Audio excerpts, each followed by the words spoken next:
Hello hello mike check, hello hello mike check.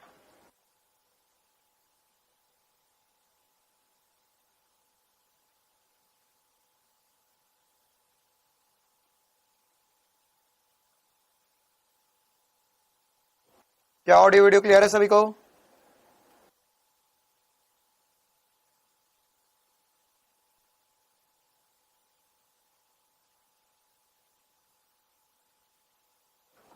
चलिए, कैसा है सभी, क्या हाल चाल सभी के? Very good evening, very good evening, very good evening, very good evening, very good evening. तो आज से एक नया चैप्टर शुरू करने वाले हम, द्रव्यमान केंद्र और संघटन। इस चैप्टर को शुरू करने से पहले थोड़ी फील की बातें करते हैं। मान के चलो मेरे पास यहां पे एक स्केल है, इस स्केल पर मैंने एक पेन या एक मार्कर इस तरफ लगा दिया और एक मार्कर इस तरफ लगा दिया, तो क्या मैं इसे एक उंगली पर बैलेंस कर सकता हूं? क्या मैं यहां पर इस पे एक उंगली लगा दूं बीच में, तो क्या बैलेंस हो जाएगा? क्या मैं इसे पूरा का पूरा एक उंगली पर बैलेंस कर सकता हूं? क्या इसे एक उंगली पर बैलेंस किया जा सकता है? बिल्कुल सर, किया जा सकता है। और ये एक उंगली जहां पर बैलेंस हो रहा है, यह इन दोनों के बीच में आई है। कहां पर आई है? बीच में इसे बैलेंस किया है हमने। अगर मैं यहां पर एक और मार्कर इसमें दूसरी तरफ लगा दूं, तो क्या अभी भी वहीं पर ही उंगली रखूंगा तो ये बैलेंस होगी? नहीं सर, अब ये घूम गया। नहीं सर, अब ये गिरना चाह रहा है। तो इसे बैलेंस करने के लिए मुझे थोड़ा सा इस तरफ कहीं उंगली को खसकाना पड़ेगा और ये फिर से बैलेंस हो गए, फिर से बैलेंस हो गए। पहले उंगली यहां पर थी, अब थोड़ी इधर कर ली। अगर मैं एक और मार्कर लगा दूं, एक और मार्कर लगा दूं इसी तरफ एक और मार्कर लगा दिया, तो अब क्या होगा सर? अब यहां पर इसे बैलेंस करना बहुत ही मुश्किल हो जाएगा। अब आपको उंगली थोड़ी सी और इस तरफ खसकानी पड़ेगी इसे बैलेंस करने के लिए। ठीक है, तो इस एक उंगली पर जब हम इसे बैलेंस कर रहे हैं, तो एक्चुअल में हम जो पॉइंट इसका ढूंढ रहे हैं, वह पॉइंट इसका सेंटर ऑफ मास या द्रव्यमान केंद्र कहलाता है। इस निकाय को जिस बिंदु पर मैंने बैलेंस करके रखा हुआ है, यही बिंदु इस निकाय का, 3 पेन इधर 1 पेन उधर, तो यह इस बिंदु का द्रव्यमान केंद्र कहलाएगा। अब हमें यही समझना है इस चैप्टर में कि द्रव्यमान केंद्र हम निकाल कैसे सकते हैं, द्रव्यमान केंद्र निकालने के लिए क्या गणित का इस्तेमाल होगा, और इसके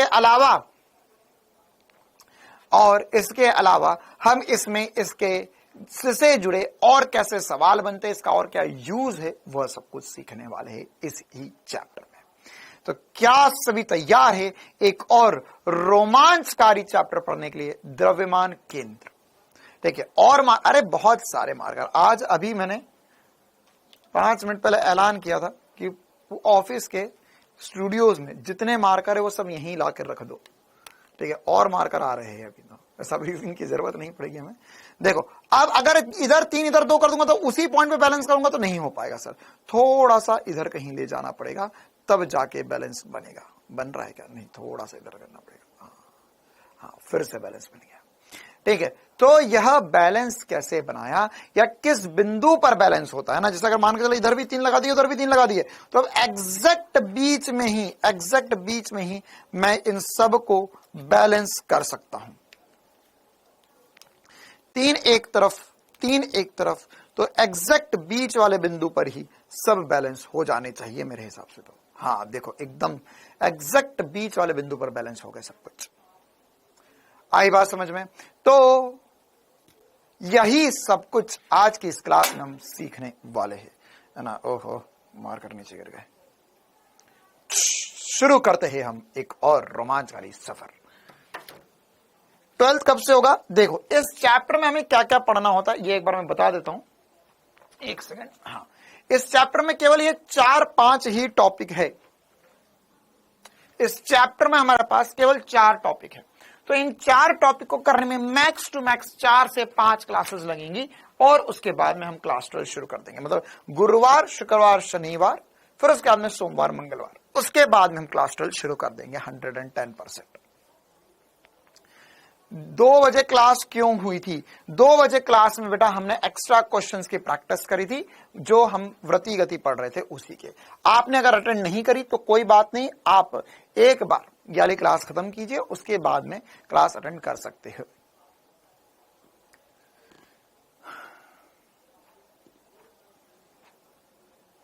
चलिए तो करें क्लास की शुरुआत। हाँ भाई केमिस्ट्री, हाँ केमिस्ट्री क्लास बेटा इसके बाद में होगी आज।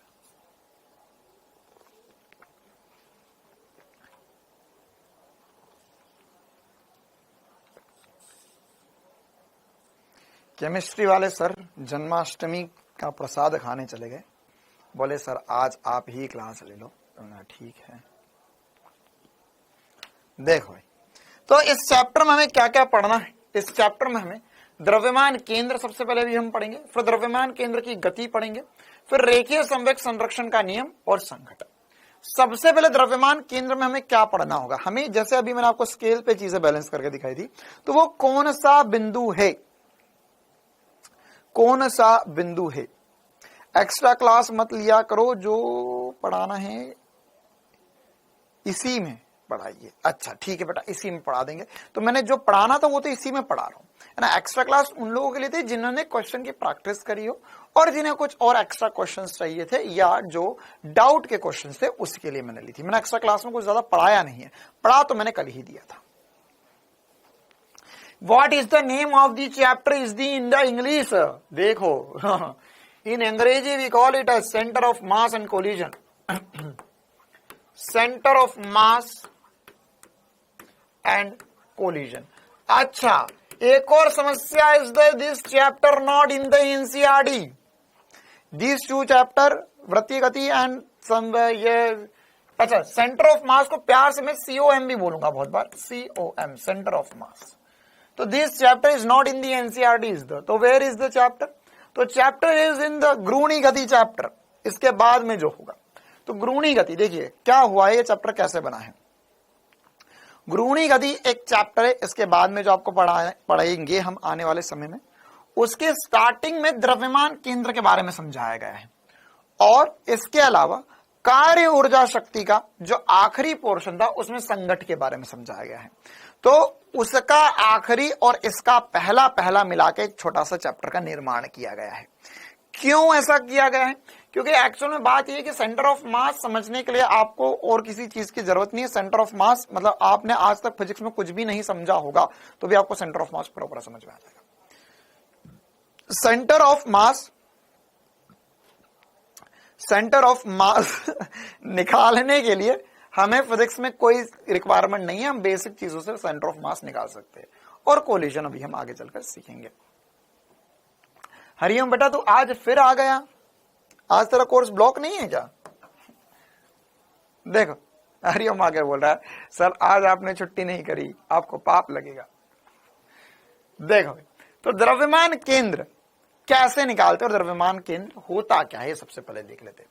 तो द्रव्यमान केंद्र की परिभाषा क्या है कि कणों के तंत्र के लिए द्रव्यमान केंद्र वह बिंदु है जिस पर उसका संपूर्ण द्रव्यमान केंद्रित मानते हैं, है ना, उस पर पूरा द्रव्यमान केंद्रित मानते हैं।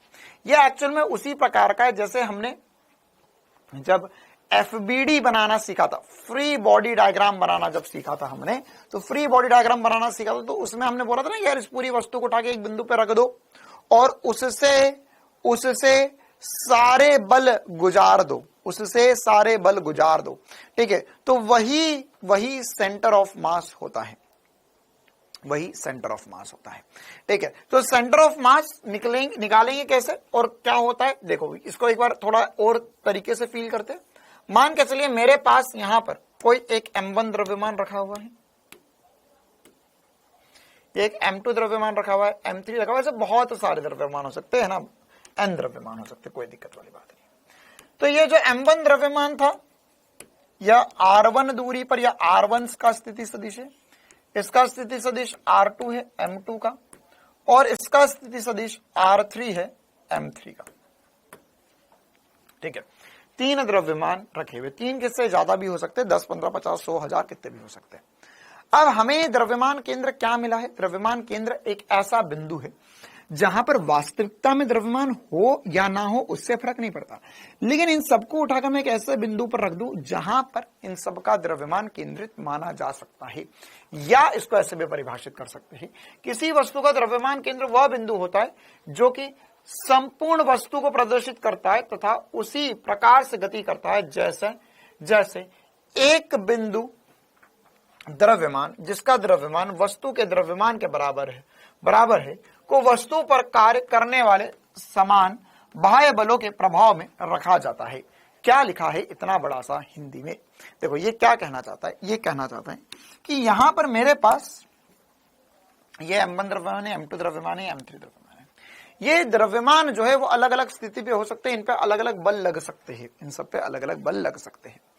ठीक है, तो द्रव्यमान केंद्र क्या है? द्रव्यमान केंद्र क्या है कि इन सब पे मान के चलो कुछ बल लग रहे, इन पे बल लग रहा है, एक पे F1 बल लग रहा है, पे F2 बल लग रहा है, एक पे F3 बल लग रहा है।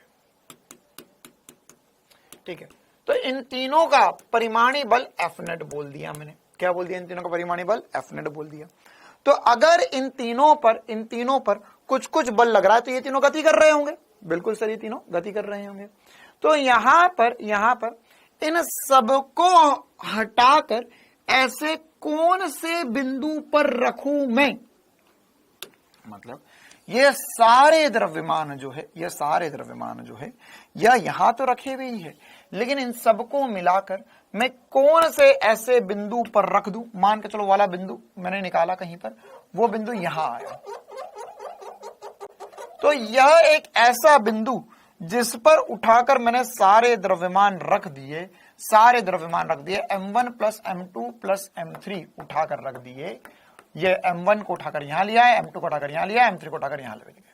ठीक है, और यह दूरी मैं निकालूंगा, और यह दूरी जहां पर मैं तीनों द्रव्यमान उठाकर रख दूं, वह दूरी जहां पर मैं तीनों द्रव्यमान उठाकर रख दूं, वह दूरी या वह स्थिति द्रव्यमान केंद्र कहलाती है इन तीनों द्रव्यमानों का। ठीक है, क्या बोल रहा हूं मैं कि यहां पर यह तीनों गति करेंगे। अच्छा सर, इस पे बल F1 लग रहा है, इस पे F1 लग रहा है, इस पे F2 लग रहा है, इस पे F3 बल लग रहा है, मान लिया कहीं भी लग रहा हो, मुझे नहीं पता, तो इसके कारण ये तीनों गति कर रहे होंगे। ओके, तो मैंने ऐसा माना कि इन तीनों द्रव्यमान को उठाकर मैं कहां पर रखूं, फिर से वही F1 F2 F3 बल लगाऊं और समान गति हो जैसे उन तीनों की हो रही थी। तो वह बिंदु जहां पर इनको उठाकर रखा जाएगा, वह बिंदु द्रव्यमान केंद्र कहलाएगा। क्या कहलाएगा? द्रव्यमान केंद्र कहलाएगा। मतलब कि देखो ऐसा लिख सकते हैं हम कि यहाँ पे F1 plus F2 plus F3 F net के बराबर है, या मैं अगर पहले वाले पे बल लग रहा है F1, तो उसका त्वरण होगा M1A1, दूसरे वाले का होगा M2A2 और तीसरे वाले का होगा M3A3। इसको मैं बराबर कर दूं टोटल द्रव्यमान M1 plus M2 plus M3 into A centre of मास का AC। अब जब भी मैं नीचे C लिखूंगा मतलब वो सेंटर ऑफ मास द्रव्यमान केंद्र की बात हो रही है। मतलब इन सबको उठाकर मैंने एक ऐसे बिंदु पर रख दिया, जो बिंदु जो है वह इनका द्रव्यमान केंद्र कहलाएगा। और कैसे कहलाएगा कि एक एक का बल जो है वो परिमाणी बल, अगर वही बल इस बिंदु पर लगाया जाए जहां पर सारे द्रव्यमान रख दिए जाए, तो त्वरण समान होगा ना, या प्रभाव समान होगा जो एक एक का इंडिविजुअल हो रहा था। तो हम यहां से चाहे तो द्रव्यमान केंद्र के बारे में और कुछ बात ज्ञात कर सकते हैं। जैसे अगर मैं बोलूं यहां से तो तुम्हें द्रव्यमान केंद्र का त्वरण क्या आएगा, तो मैं लिख सकता हूं यहां से होगा sir M1A1 plus M2A2 plus M3A3 बटे में ये नीचे आ गए M1 plus M2 plus M3। ये होगा द्रव्यमान केंद्र का त्वरण, है ना, कि यहां पर इसका त्वरण कितना होगा, इसका A1 है, इसका A2 है, इसका A3, तो उसका द्रव्यमान केंद्र का त्वरण क्या होगा। साथ ही साथ यहां पर अगर यह द्रव्यमान केंद्र का त्वरण है, अगर मैं त्वरण को इंटीग्रेट कर दूं, ADT लिख दूं, तो क्या वह वेग आ जाता है, वेग आ जाता है। तो जहां पर त्वरण है वहां पर हर एक जगह पर VDT, है ना, या मुझे पता है त्वरण बराबर होता है dV बटा dt। तो यहां पर dt से मल्टीप्लाई कर लिया, तो मैं त्वरण जो लिखा हुआ है वहां पर dv बटा dt, dv बटा dt, dv बटा dt लिख सकता हूं। यहां भी dv बटा dt हो जाएगा, dt dt dt हर जगह से कट जाएगा, तो मैं वहां पर जहां पे त्वरण है वहां पर वेग भी लिख सकता हूं। तो मैं यहां पर लिख सकता हूं जैसे m1 v1 plus m2 v2 plus m3 v3 बटे में m1 plus m2 plus m3 बराबर होगा v सेंटर ऑफ मास के। मतलब सेंटर ऑफ मास का वेग भी निकाल सकता हूं मैं इस प्रकार से, और जहां पर वेग है वहां पर मैं dr बटा dt लिख सकता हूं। तो यहां से मेरे पास एक सबसे सबसे सबसे इंपॉर्टेंट फॉर्मूला बनकर आएगा, जो कि क्या होगा, जो कि होगा m1r1 प्लस m2r2 सदिश प्लस m3r3 सदिश बटे में m1 plus m2 plus m3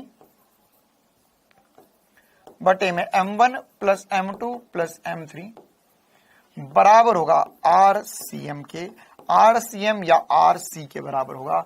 और यह बहुत इंपॉर्टेंट सा फॉर्मूला है मेरे पास सेंटर ऑफ मास की स्थिति का। क्या है? सेंटर ऑफ मास की स्थिति का फॉर्मूला, सूत्र। मैं इस फॉर्मूले से अगर मुझे 2 या 2 से ज्यादा पिंड दिए जाए, मुझे उनकी स्थिति पता हो, तो मैं वहां से द्रव्यमान केंद्र कहां होगा उनका वह ज्ञात कर सकता हूं। ठीक है, मैं उनका द्रव्यमान केंद्र ज्ञात कर सकता हूं। कैसे? m1r1 plus m2r2 plus m3r3 अपन में m1 plus m2 plus m3 बराबर होगा RCM के। ठीक है, तो इस पूरे डिस्कशन में हमें क्या ध्यान रखना है, हमें क्या ध्यान रखना है, आर जो है वो स्थिति सदिश है, स्थिति सदिश है। तो इस पूरी कहानी में हमें क्या ध्यान रखना है कि हमारे पास एक m1 द्रव्यमान है जो r1 दूरी पर होगा, m2 द्रव्यमान r2 दूरी पर होगा, m3 द्रव्यमान r3 दूरी पर होगा।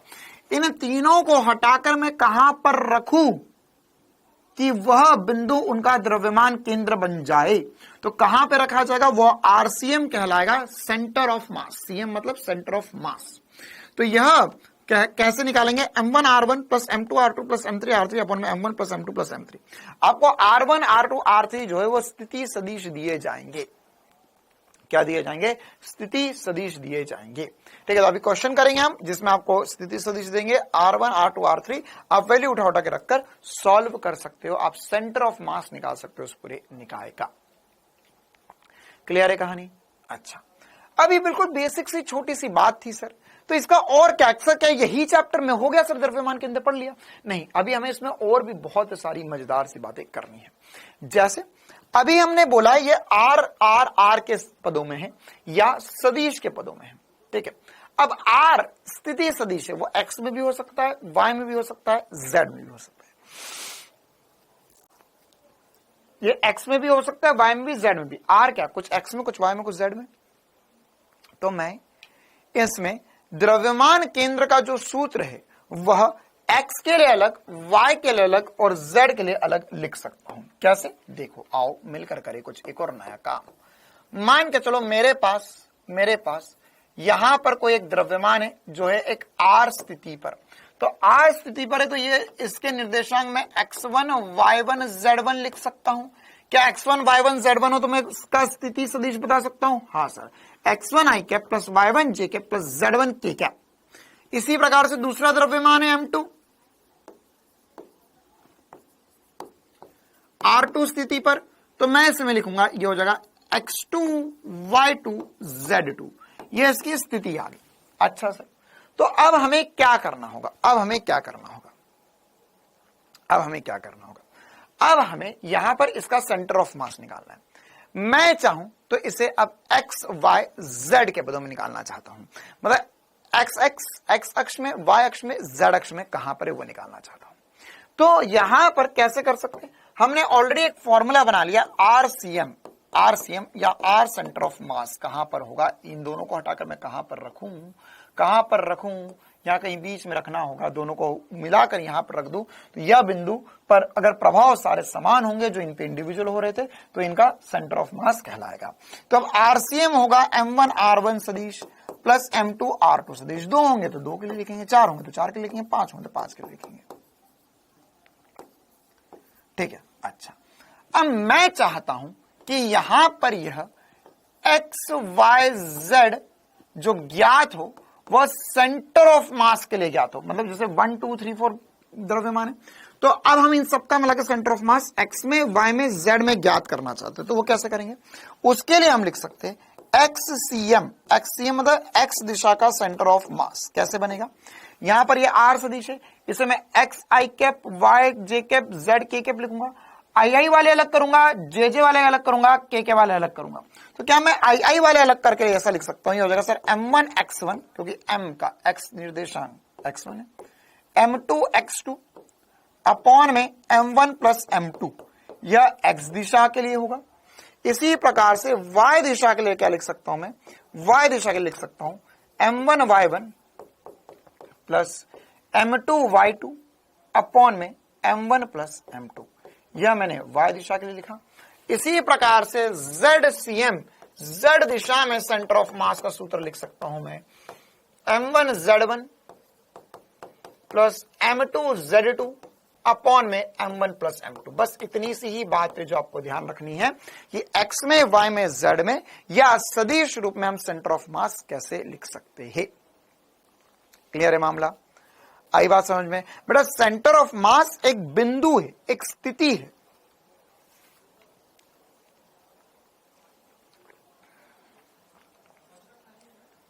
क्लियर है मामला?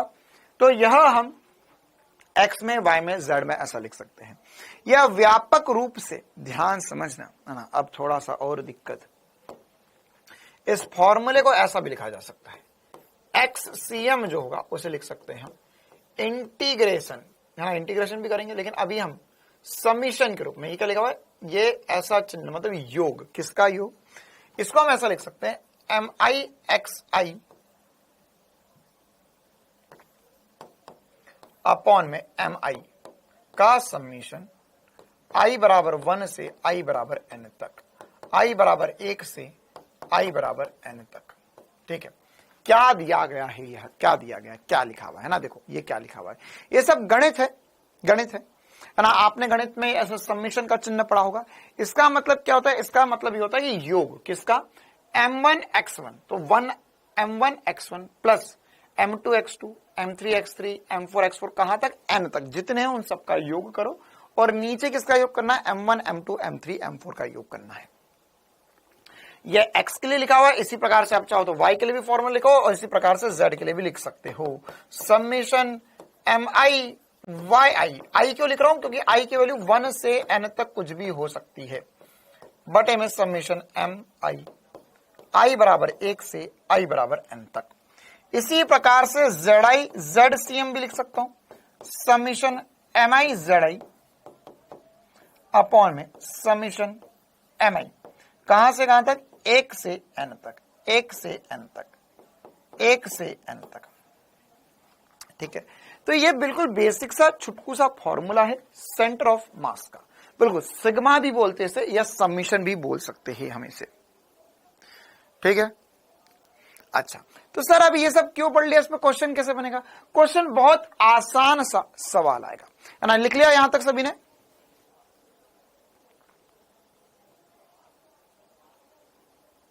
क्या यहां तक लिख लिया सभी ने?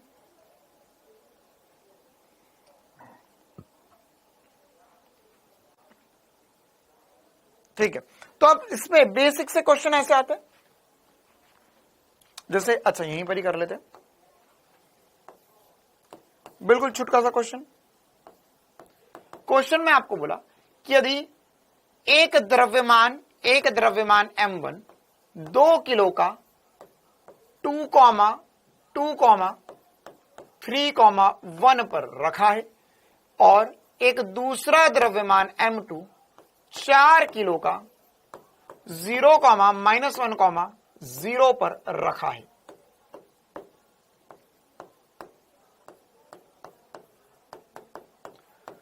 तो इस निकाय का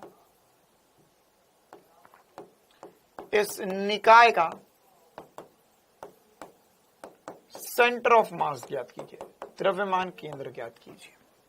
ठीक है, आपको निर्देशांक दे देंगे, एक के दे दिए, दूसरे के दे दिए, और तीसरे और इसका द्रव्यमान केंद्र पूछ लिया। ठीक है, तो कैसे करेंगे, यहां पर कैसे करेंगे, देखो हम चाहे तो ये वाला फॉर्मूला लगा सकते हैं, x के लिए अलग निकाले, y के लिए अलग निकाले, z के लिए अलग निकाले, या अगर हम चाहे तो सीधे सीधे mr1 प्लस m2r2 अपॉन में m1 प्लस m2 भी कर सकते हैं। कैसे, क्या आपको अगर ये निर्देशांक दिए तो आप इसे आई कैप जे कैप के कैप में लिख सकते हो, बिल्कुल सर लिख सकते हैं। तो ये आई कैप जे कैप के कैप में हो जाएगा, तो इसकी इसी हिसाब से हम चाहे तो सीधे सीधे सदिश रूप में भी लिख सकते हैं। बिल्कुल सेम आंसर आएगा, किसी भी तरीके से करो कोई फर्क नहीं पड़ता, ठीक है। तो आप जो बोलोगे उससे कर देंगे हम। बताओ भाई किससे करना है, x के लिए अलग, y के लिए अलग, z के लिए अलग, या डायरेक्ट सदिश रूप में कर दे, डायरेक्ट सदिश रूप में कर दे, ठीक है। अब हमको कैसे पता चलेगा किसमें करना है, वो तो ऑप्शन देख के समझ में आ जाएगा, ऑप्शन देख के समझ में आ जाएगा, ठीक है। अगर ऑप्शन में भी मान के चलो सदिश रूप में दिया हुआ है तो ठीक है, अदिश रूप मतलब एक्स वाई जेड में अलग अलग दिया तो एक्स वाई जेड में अलग अलग भी कर सकते हैं।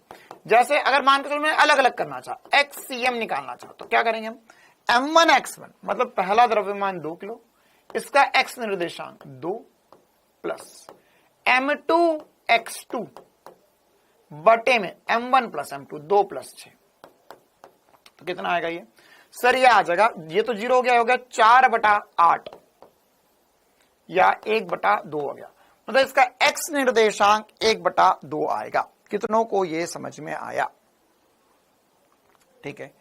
इसी प्रकार से इसका y निर्देशांक निकालेंगे, तो y निर्देशांक मतलब सेंटर ऑफ मास का y निर्देशांक, तो ये कितना हो जाएगा, ये हो जाएगा 4 इंटू 0 सॉरी 2 इंटू 3 पहले करेंगे, m1 y1 प्लस 4 इंटू -1 बटे में, और ये बाबा 1 मिनट, यहाँ तो 4, यहाँ 6 नहीं 4 ही आएगा, तो हो जाएगा 6 और 2/3। 1 मिनट रुक जाओ, ऊपर वाला फिर से देख लो, ऊपर वाला फिर से देख लो, यहां पर 2 किलो था और एक 4 किलो था, 2 प्लस 4 6 होगा, ठीक है।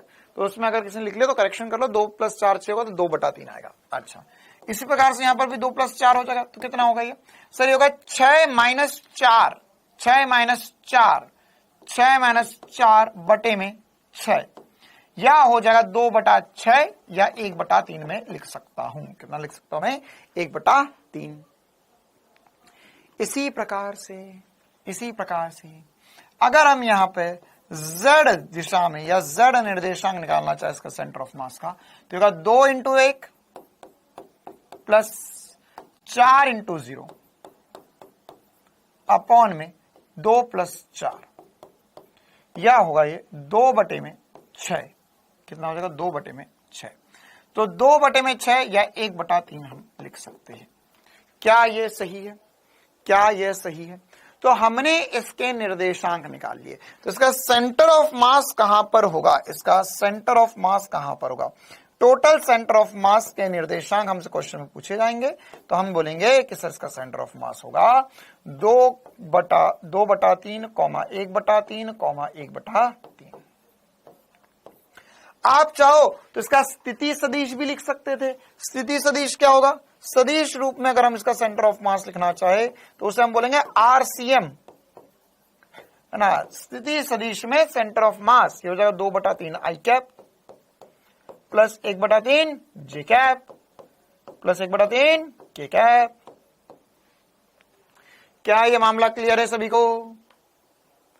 क्या ऐसा सभी कर सकते हो? हाँ, ये 2 इंटू 2 4 हो जाएगा और 2 प्लस 4 6 हो जाएगा, तो 4/6 2/3 हो जाएगा। क्या आपको x और y निर्देशांक दिए जाए, तो x y z निर्देशांक दिए जाए तो आप सेंटर ऑफ मास का पोजीशन निकाल पाओगे? क्या इतनी छोटी सी बात सभी कर सकते हो? अभी हमने इसमें कोई बड़ी फील वाली बात नहीं करी, हमने बिल्कुल छोटी छोटी सी बातें करी है। तो अब यहां पर सर टेस्ट में ये चैप्टर आएगा। हाँ, इस चैप्टर में आज जो मैं पढ़ा दूंगा, मतलब बेसिक सेंटर ऑफ मास की गणना जो होती है उसके 3-4 सवाल डालूंगा मैं टेस्ट में, ठीक है। इससे ज्यादा नहीं डालूंगा इस चैप्टर का कुछ भी, मतलब आज तक जो पढ़ लेंगे उतना ही दूंगा मैं टेस्ट में। डायरेक्ट मेथड से भी करना चाहो तो कर लो, कोई दिक्कत वाली बात नहीं है ना। लेकिन अब वही डायरेक्ट से भी यही होगा। डायरेक्ट में क्या लिखेंगे, डायरेक्ट में लिखेंगे 2 इंटू 2 प्लस 4 इंटू 0 आई कैप, फिर उसके बाद में 2 इंटू 3 प्लस 4 इंटू -1 जे कैप, 2 इंटू 1 प्लस 4 इंटू 0 के क्या बटे में 2 प्लस 6, 2 प्लस 4, ठीक है, सेम ही आंसर आएगा। 3 कॉमन हुआ क्या? 3 कॉमन, हाँ निकाल के लिख सकते हो, कोई दिक्कत वाली बात नहीं, यहां से 3 कॉमन निकाल सकते हो, कोई दिक्कत नहीं, इसको ऐसे ही रहने दो। सेंटर ऑफ मास z दिशा का सही है बेटा, कुछ गलत नहीं है उसमें, चिंता ना करो। ओके, तो अब ये हमने जो निकाला, ये हमने जनरल व्यापक रूप से हमें चीजें दी जाएगी तो हम करेंगे, ठीक है। ये बिल्कुल ऐसे झलक दिखला जा वाला प्रोग्राम मैंने कर दिया। अब बेटा यार ये फिर ऐसे में मतलब I will get angry then.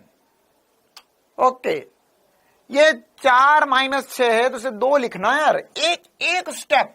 आज तक का रिकॉर्ड है तुम्हारे बैच का, आज तक का रिकॉर्ड है तुम्हारे बैच का, तुमने कभी सामने वाले को सांस ही नहीं लेने दी। तुम्हारा रिकॉर्ड है ना, मतलब कुछ लोग होते हैं जिनके साथ अगर आप रहो तो दिल को सुकून मिलता है, मन में शांति आती है ना। तुम ऐसे हो कि तुम्हारे साथ में अगर आदमी है तो वो सांस कैसे ले ले, है ना, उसके अंदर ऑक्सीजन चलेगी, कार्बन डाइऑक्साइड बाहर आए उससे पहले तुम रुकवा दो सांस। No carbon dioxide out, first my question, पहले हमारी डिमांड, अगली बार ऑक्सीजन अंदर जाए उससे पहले फिर तुम्हारी अगली डिमांड आ जाती है। भाई ये एक स्टेप, कभी तो मौका दो मुझे कि बोर्ड पे एक स्टेप मैं ऐसे लिख दूं जो थोड़ी सी डायरेक्ट हो, हल्की सी डायरेक्ट हो जाए, हल्की सी डायरेक्ट, कभी तो ऐसा मौका दो मुझे। 4 - 6 करेगा तो 2 आएगा, 2/6 कर कितना आएगा, 1/3 आएगा। अब जगह ही नहीं बची वहां पर, फिर एडजस्टमेंट करने पड़ते हैं तुम्हारी वजह से।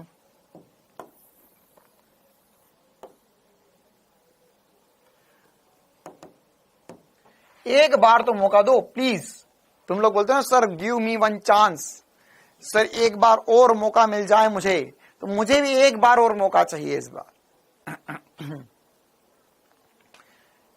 चलो देखो, बैच 1 वाले कमेंट कर रहे हैं, बैच 2 वाला होगा, बैच 2 में 2 बच्चे बोले बैच 1 वाला होगा, बहुत ही बढ़िया।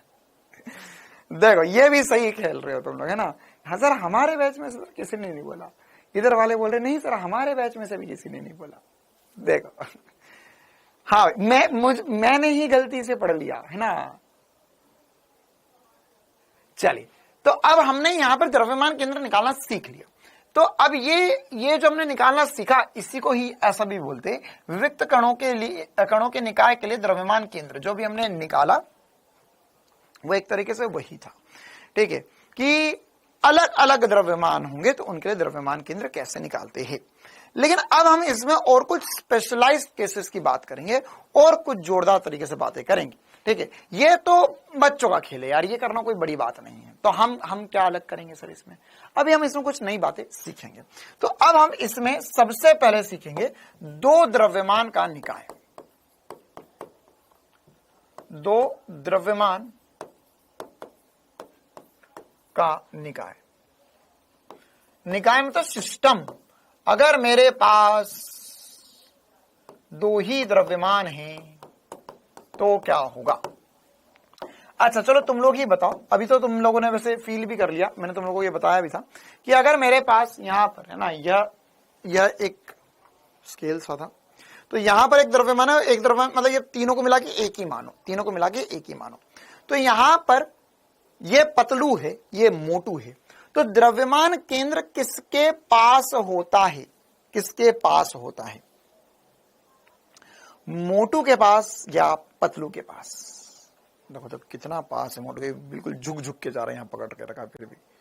हाँ भाई, किसके पास होगा द्रव्यमान केंद्र, ये रहा द्रव्यमान केंद्र इसका, किसके पास होगा द्रव्यमान केंद्र, मोटू के पास या पतलू के पास। थोड़ा सा करना पड़ेगा, हाँ अब बैलेंस हो गया। मोटू के पास या पतलू के पास, किसके पास होगा द्रव्यमान केंद्र। हाँ सर, जिसका द्रव्यमान ज्यादा उससे द्रव्यमान केंद्र की दूरी कम, जिसका द्रव्यमान ज्यादा उससे द्रव्यमान केंद्र की दूरी कम, जिसका द्रव्यमान ज्यादा उससे द्रव्यमान केंद्र की दूरी कम, जिसका द्रव्यमान कम उससे द्रव्यमान केंद्र की दूरी ज्यादा। उल्टा होता है, उल्टा होता है। तो यहां पर हम कैसे इसको इक्वेशन से प्रूव करके दिखाएंगे, है ना, हम कैसे इसे लिख सकते हैं और कैसे इसमें हम आंसर लेकर आ सकते हैं। तो उसको ही करने के लिए हमने क्या बोला, हमने बोला कि मानो भाई मेरे पास दो द्रव्यमान है, मानो मेरे पास दो द्रव्यमान है, ठीक है, और ये जो दो द्रव्यमान है उसमें से एक द्रव्यमान जो है वह M1 यहां पर रखा गया है, कोई भी मोटा हो सकता है, कोई भी पतला हो सकता है, कोई भी भारी हो सकता है, अभी मैं भारी हल्के में नहीं जाना चाह रहा हूं, है ना, बाकी मैं बस M1 M2 के पदों में लिखना चाह रहा हूं, और यह M2 द्रव्यमान रखा है, ठीक है। इन दोनों के मध्य दूरी जो है, इन दोनों के मध्य दूरी जो है वह दूरी जो है वह में R बोली गई है, कहां बोली गई है, R बोली गई है। तो अब हमें निकालना है इनका सेंटर ऑफ मास कहां पर होगा, है ना, क्या बोला गया है, इनके मध्य दूरी जो है वह R है, तो इनका सेंटर ऑफ मास क्या होगा। मैंने बोला मान लो इसका सेंटर ऑफ मास यहां पर है, क्योंकि मोटे वाले के थोड़ा पास कर दिया सेंटर ऑफ मास। तो अब ये सेंटर ऑफ मास कैसे निकाल सकते हैं, तो निकालने का तरीका वही होगा, यहां पर यह है M1, यह है M2। देखो अब ये जिसको पीछे एकदम झटका से लगा कि अरे सर ये M1 M2 M3 सारे साथ में, X1 Y1 Z1 सारे साथ में आ गए, कैसे आ गए, कोई बात नहीं। अब हम फिर से करेंगे, हम ये केवल x दिशा के लिए बात करेंगे, y दिशा के लिए अलग से करेंगे, z दिशा के लिए अलग से करेंगे, एक एक करके बात करेंगे तो और अच्छे से चीजें चमकने लगेगी, ठीक है। अच्छा, तो यहां पर यह सेंटर ऑफ मास जो है वह M2 के नजदीक होना चाहिए, अगर सर M2 भारी, अगर M1 के नजदीक होना चाहिए M2, अगर M1 भारी है तो उसके नजदीक चले जाएगा। तो अभी कैसे पता कर सकते हैं, देखिए कैसे पता करेंगे। तो मान के चलो मैंने बोला कि M1 से सेंटर ऑफ मास की दूरी R1 हो जाए और M2 से सेंटर ऑफ मास की दूरी R2 हो जाए, ठीक है। तो अब ये M1 R1 R2 के वैल्यू हमें निकालना है, कैसे निकाल सकते हैं। तो अब क्या ये केवल एक ही दिशा में है, क्या ये एक ही रेखा के अनुदिश है, क्या ये x अक्ष में ही है, क्या ये x अक्ष में ही है, क्या ये x अक्ष में ही है, बिल्कुल सर। तो मैं बड़ी आसानी से निकाल सकता हूं। मान के चलो मैंने यहां पर बोला कि यह, इसको मूल बिंदु मान लेता हूं, इसको मूल बिंदु मान लेता हूं, है ना, मैंने माना M1 मूल बिंदु पर है,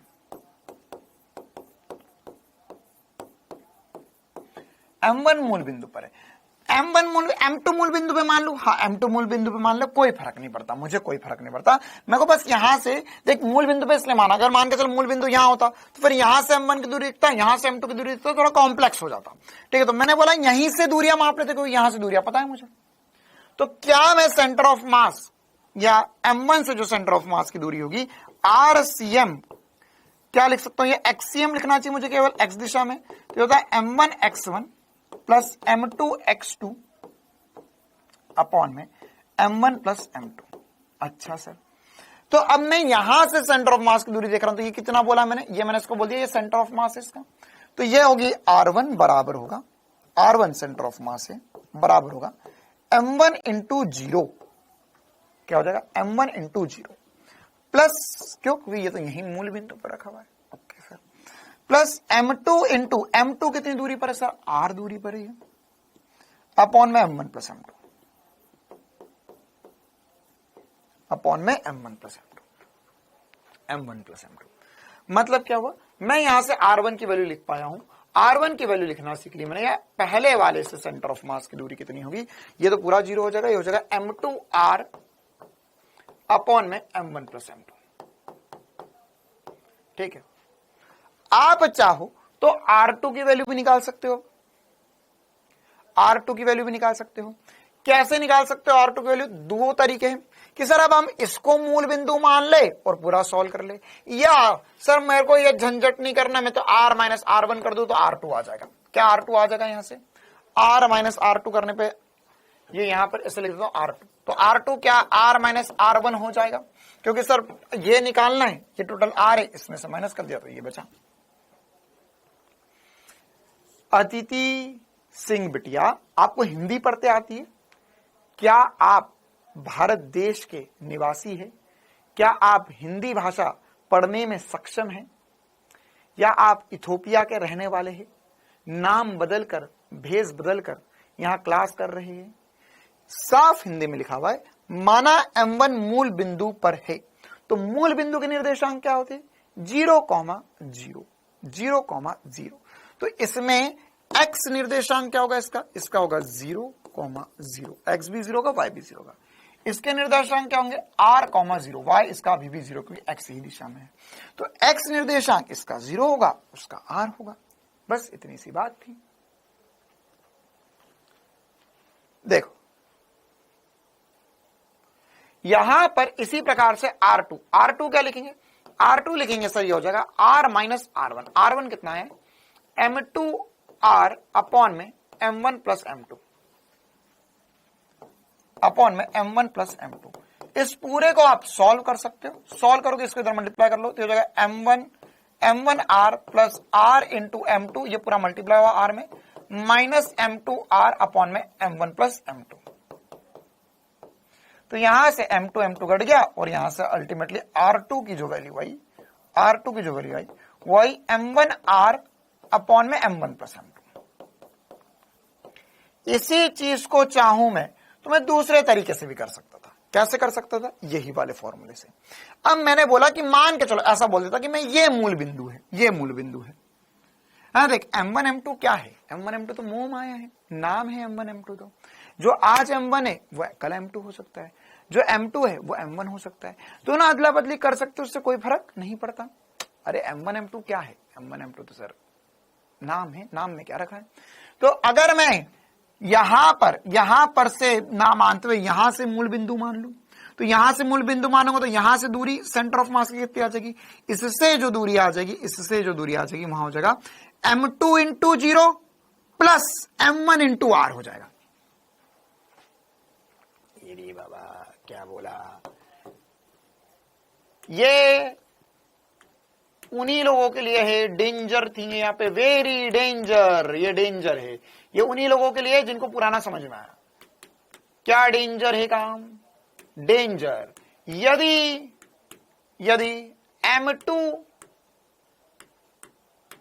M2 को मूल बिंदु पर माना जाए,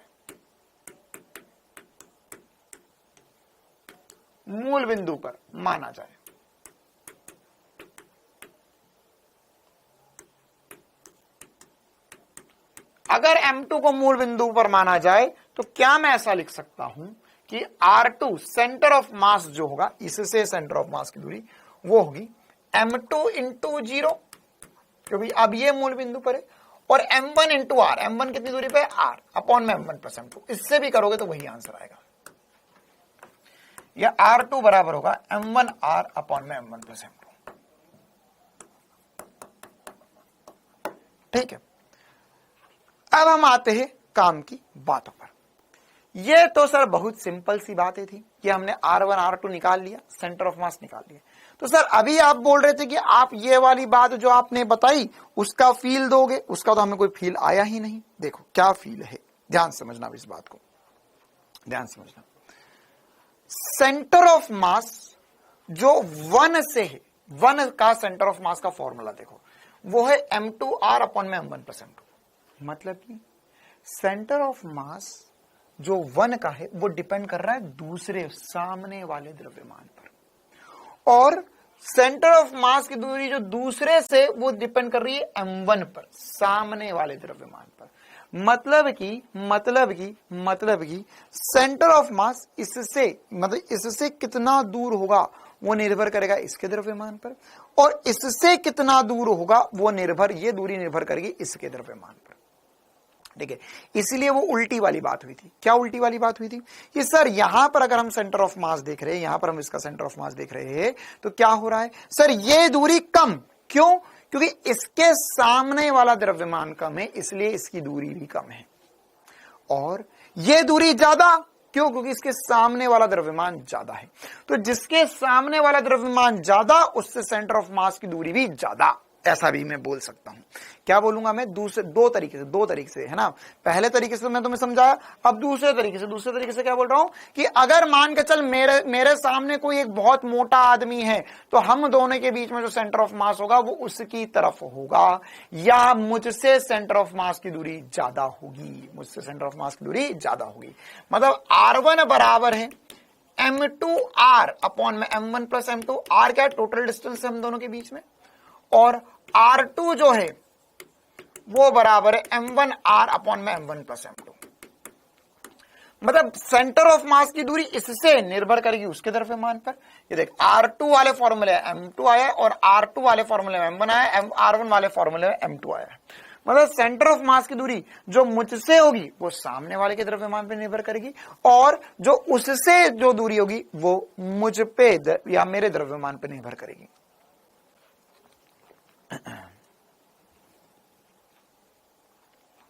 क्लियर है कहानी? क्या ये छोटी सी बात समझ में आई? क्या ये छोटी सी बात समझ में आई? मतलब इसको मैं और भी ऐसा बोल सकता हूं क्या कि सर अगर हम इन दोनों को डिवाइड कर दें,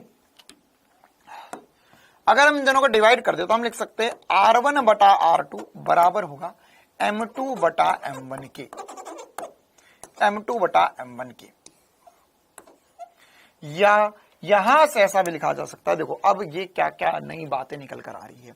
M1 को इधर मल्टीप्लाई कर दो तो हो जाएगा M1 R1 बराबर होगा M2 R2 के। मतलब फिर से वही वाली बात है, द्रव्यमान इंटू दूरी या द्रव्यमान इंटू सेंटर ऑफ मास से दूरी सभी के लिए नियत होती है। M इंटू आर, देख M1 R1 बराबर M2 R2, मतलब मैं लिख सकता हूं M इंटू आर नियत है, M इंटू आर नियत है। इसका कहने का मतलब क्या है? इसका कहने का मतलब यह है कि जिसका द्रव्यमान ज्यादा उससे दूरी कम, मल्टीप्लाई मल्टीप्लाई ये जितने भी द्रव्यमान, अभी हमने 2 के लिए एग्जांपल से सॉल्व करके बात कही, लेकिन ये बात जो है 8-10 द्रव्यमान के लिए भी हो सकती है कि जिसका द्रव्यमान ज्यादा उससे सेंटर ऑफ मास की दूरी कम। मैंने एक ही बात पिछले 15 मिनट में आपको गोल गोल घुमा घुमा के भिन्न भिन्न तरीके से बताई है। ठीक है, मतलब कि पहले मैंने आपको प्रैक्टिकली फील करवाई वाली बात, फिर मैंने आपको फॉर्मूले से फील करवाई, फिर मैंने आपको ये वाला पूरा ये डेरिवेशन सा भी बताया, और उससे भी यही रिजल्ट निकल कर आया जो हमने प्रैक्टिकली समझी थी। क्या सभी को ये बात समझ में आई? क्लियर है मामला? क्या कि सेंटर ऑफ मास, कुल मिला के ये है कि सेंटर ऑफ मास अगर 2 द्रव्यमान एक ही लाइन में है तो सेंटर ऑफ मास वहां होगा जिसका द्रव्यमान ज्यादा होगा उसके करीब होगा। ठीक है, अच्छा अब यहां पर इस सबसे और क्या मजा आएगा सर, इस सबसे और क्या मजा आएगा? तो यह हमने ये एक इंपॉर्टेंट सी चीज है जो हमें पता होनी चाहिए। इसके अलावा हम और क्या समझ सकते हैं? इसके अलावा हम यह भी समझ सकते हैं कि सेंटर ऑफ मास क्या था। सेंटर ऑफ मास वह बिंदु था जहां पर मैं इन द्रव्यमानों को उठाकर रख दूंगा। मतलब भारी वाले को कम चलना पड़ेगा, पतले वाले को या हल्के वाले को ज्यादा चलना पड़ेगा सेंटर ऑफ मास तक पहुंचने के लिए। ठीक है, हाँ फॉर्मूला तो याद रखना ही बेटा, है ना? क्या होगा? भारी वाले को ज्यादा चलना पड़ेगा, हल्के वाले को कम चलना पड़ेगा सेंटर ऑफ मास तक पहुंचने के लिए। ठीक है, अच्छा अब इसमें गोल गोल घुमाया इसलिए कंफ्यूज हो, अरे मूर्ख आदमी, गोल गोल इसलिए मैंने तेरे को घुमाया ताकि सवाल वाले नीट वाले तेरे को गोल गोल घुमा तो तू वहां पर कंफ्यूज ना हो जाए, ताकि मैंने ही सारी चीजें क्लियर कर दी। देखो अब यहां पर इसमें 1-2 और इंपॉर्टेंट से पॉइंट्स हम पहले लिख लेते हैं, है ना? क्या लिखेंगे यहां पर कि यार अगर मैं ऐसा बोलूं कि जिससे, है ना, ये सेंटर ऑफ मास यहां है, इसका सेंटर ऑफ मास मतलब इन दोनों का मिलाकर सेंटर ऑफ मास यहां है। अच्छा ठीक है, अगर मान के चलो मैंने इन दोनों को उठाकर और कहीं रख दिया होता और इन दोनों के बीच में दूरी चेंज नहीं करी, इन दोनों के बीच में दूरी चेंज नहीं करी, ना ही द्रव्यमान चेंज करा, ना ही दूरी चेंज करी, ना ही द्रव्यमान चेंज किया, बस मैं इन दोनों को उठाकर एक जगह से दूसरी जगह पर ले गया, तो क्या सेंटर ऑफ मास बदलेगा या सेम रहेगा? सेंटर ऑफ मास बदलेगा या सेम रहेगा? सेंटर ऑफ मास बदलेगा या सेम रहेगा? क्या बोल रहा हूं मैं? मेरे पास यहां पर ये एक द्रव्यमान था, ये दूसरा द्रव्यमान था, इनका सेंटर ऑफ मास यहां आ रहा था, मैंने इन दोनों को उठाया और इन दोनों को उठाकर मैं यहां ले आया, तो अब बताओ अभी भी सेंटर ऑफ मास वहीं रहेगा या बदल जाएगा? सेंटर ऑफ मास वहीं रहेगा या बदल जाएगा? हाँ, सेंटर ऑफ मास सेम रहेगा। और सेम दूरी, सेंटर ऑफ मास की दूरी किससे सेम रहेगी? या R1 और R2 से सेम रहेगी, या R1 R2 का मान अभी भी सेम रहेगा, R1 R2 का मान अभी भी सेम रहेगा। ठीक है, अच्छा लेकिन इसमें एक चीज बदल भी सकती है। क्या? अगर मैं ऐसा बोलूं कि यह मेरे पास मूल बिंदु था, है ना, यह मेरे पास मूल बिंदु था, तो ये मूल बिंदु के सापेक्ष सेंटर ऑफ मास आया था इसका 5,0 पर। ठीक है, अब थोड़ा ज्यादा दूर ले गए, हम इसे पास ले आते थोड़ा सा। अब मैं इसे खसका कर कहीं यहां पर ले आया। ठीक है, तो अब यहां पर सेंटर ऑफ मास के जो निर्देशांक यानी वो एक्स में तो अभी भी 5 आएगा, लेकिन वाई में -3 आ जाएगा। ठीक है, मान के चलो -3 आ गया, थोड़ा नीचे आ गया, क्योंकि पहले सेंटर ऑफ मास जो बिंदु था, अब देखो फिर से ध्यान से सुनना, सेंटर ऑफ मास जो बिंदु था वो पहले यहां पर था, अब सेंटर ऑफ मास यहां पर आ चुका है। तो सेंटर ऑफ मास की जो अपेक्षित दूरी थी m1 m2 से वो नहीं बदलेगी, लेकिन उसकी स्थिति जरूर बदल जाएगी, है ना। ऐसा समझो, देखो मान के चलो कि हमारे बीच में प्रेम बहुत ज्यादा है, ठीक है। अब अगर हम यहां खड़े हैं तो भी उतना ही प्रेम है, कहीं और चले जाए तो भी उतना ही प्रेम होगा, लेकिन जगह तो बदल गई, है ना। या ऐसा समझो कि एक मोटू एक पतलू पहले जमीन पे खड़े थे तो उनका सेंटर ऑफ मास जमीन पर था। अब अगर इन दोनों को हमने पेड़ पे लटका दिया उतनी ही दूरी पर, तो अब इनका सेंटर ऑफ मास कहां होगा? इनका सेंटर ऑफ मास वहीं होगा जहां पहले था, उससे। जैसे अगर मोटू देगा यार सेंटर ऑफ मास मेरे से 2 मीटर दूरी है, अब दोनों हवा में लटके हुए कहीं पेड़ पर, अभी भी मुझसे 2 ही मीटर दूरी पर है, लेकिन पहले वहां जमीन पर कहीं था, अब यहां हवा में कहीं है।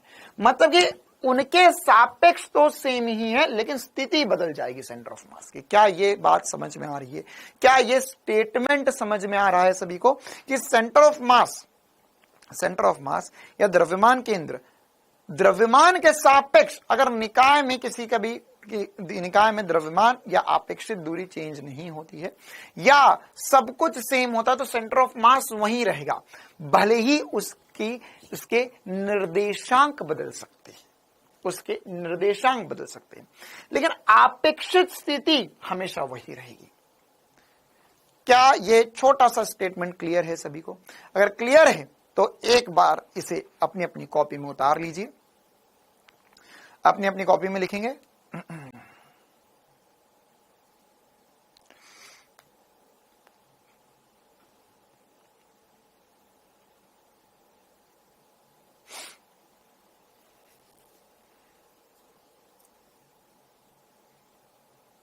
लिखो, स्टेटमेंट लिख लो। यदि किसी निकाय में ना तो द्रव्यमान ना तो उनके बीच की स्थिति, यदि किसी निकाय में ना तो द्रव्यमान ना ही उनके बीच की अपेक्षित स्थिति बदली जाए तो द्रव्यमानों से द्रव्यमान केंद्र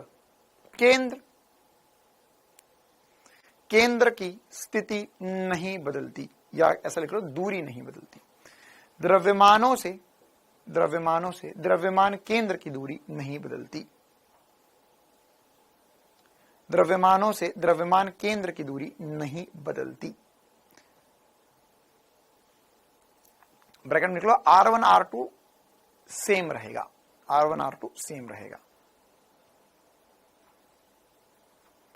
ठीक है।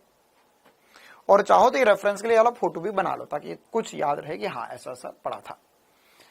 अच्छा, अब इसका यूज करके हम सेंटर ऑफ मास निकालना और ज्यादा आसान कर चुके हैं हमारी जिंदगी में ना, और इससे और बहुत सारे SP स्टार भी बन सकते हैं सेंटर ऑफ मास निकालने के। देखिए, अब मैं आपको और कुछ मजेदार बातें सिखाता हूं। हाँ भाई, लिख लिया सभी ने? अब हम क्वेश्चन ही करेंगे। जैसे अब मान के चलो यहां पर मेरे पास एक 2 किलो का द्रव्यमान है और यहां पर एक 3 किलो का द्रव्यमान है। इन दोनों के बीच की दूरी 6 मीटर है। तब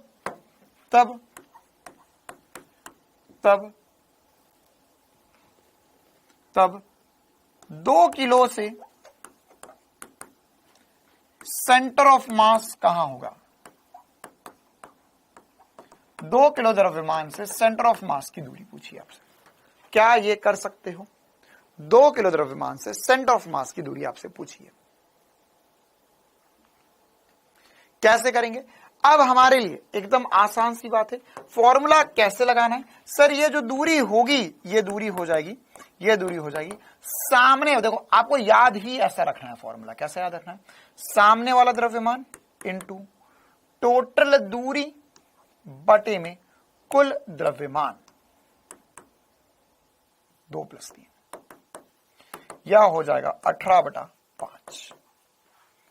क्लियर है मामला? 18/5 या मैं 3.6 मीटर लिख सकता हूं।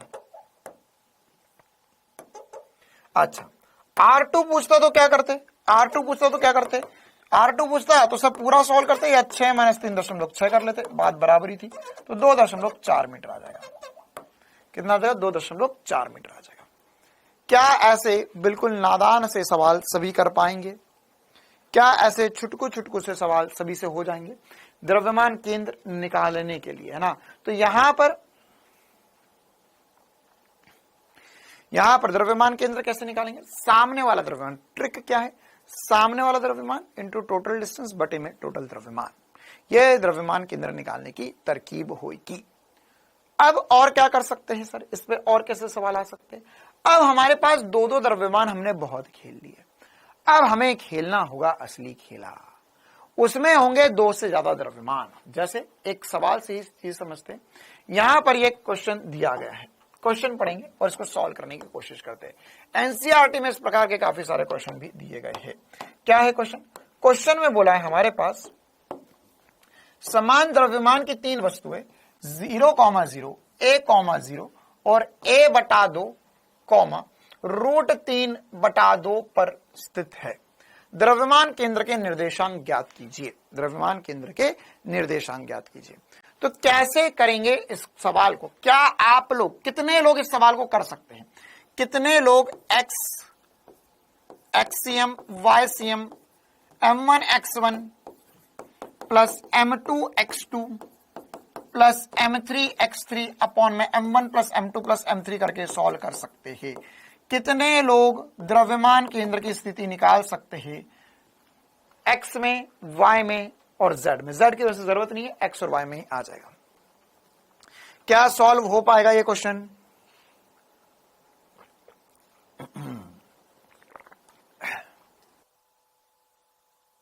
जल्दी से इस क्वेश्चन को सॉल्व करके बताएंगे, जल्दी से इस क्वेश्चन को सॉल्व करके बताएंगे। 40 सेकंड का है टाइम आपके पास। x निर्देशांक, y निर्देशांक और z निर्देशांक, समान द्रव्यमान है m m m मान लो।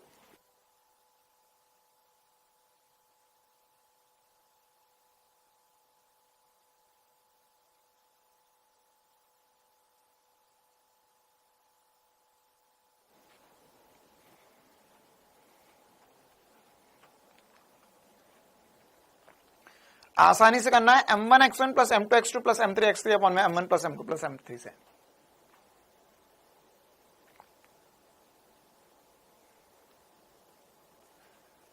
चलिए समय समाप्त।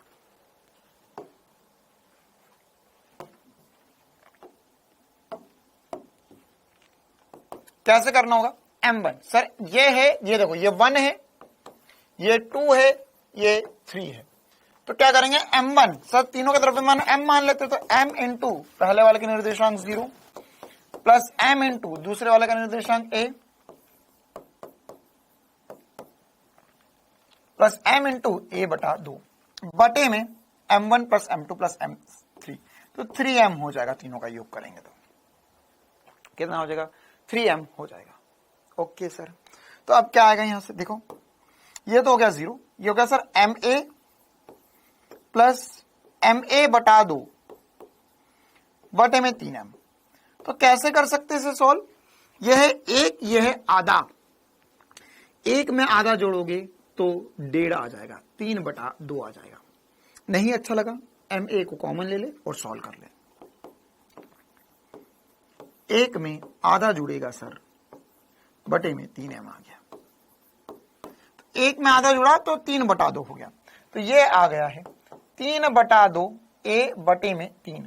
3 से 3 कट गया, a/2 आ गया।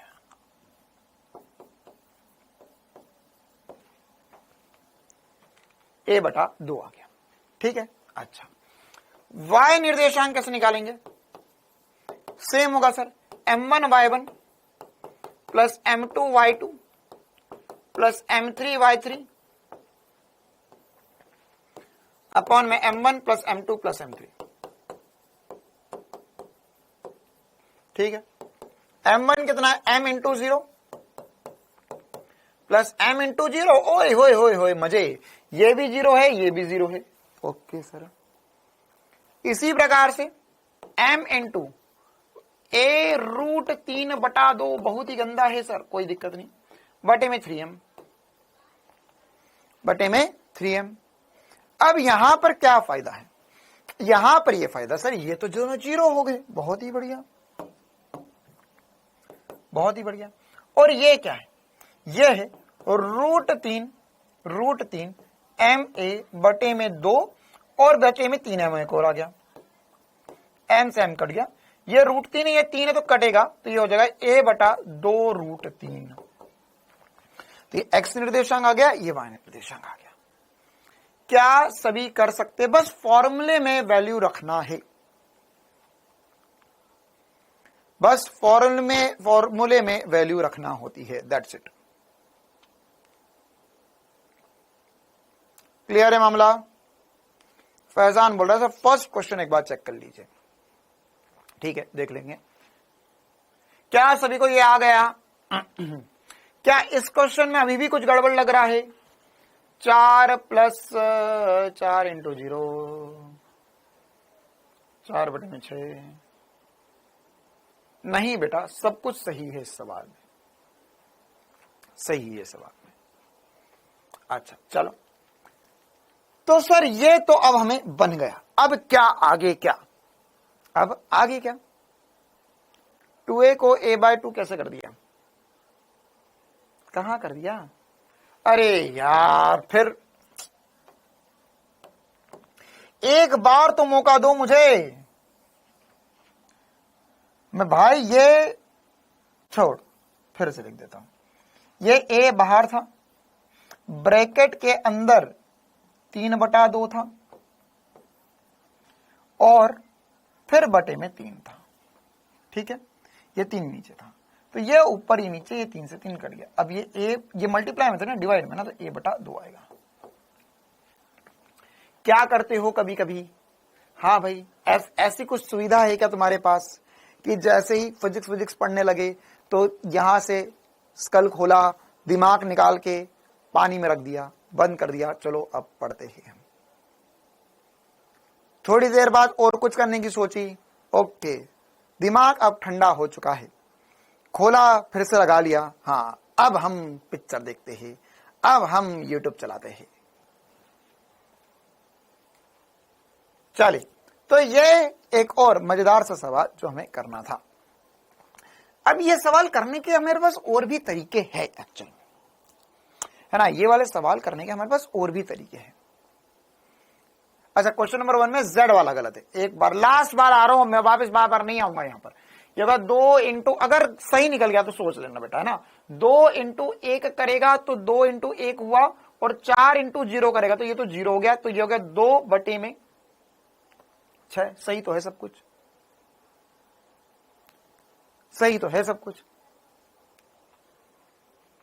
चले, तो क्या इस प्रकार के सवाल करने का हमारे पास और भी कोई तरीका है? 3m कैसा है बेटा? 3 द्रव्यमान है, m1 plus m2 plus m3, m plus m plus m, तो ये होगा 3m। एक दो और ऐसे ही डाउट पूछते रहो तो हम लोग अगले साल क्लास 12 पढ़ेंगे फिर।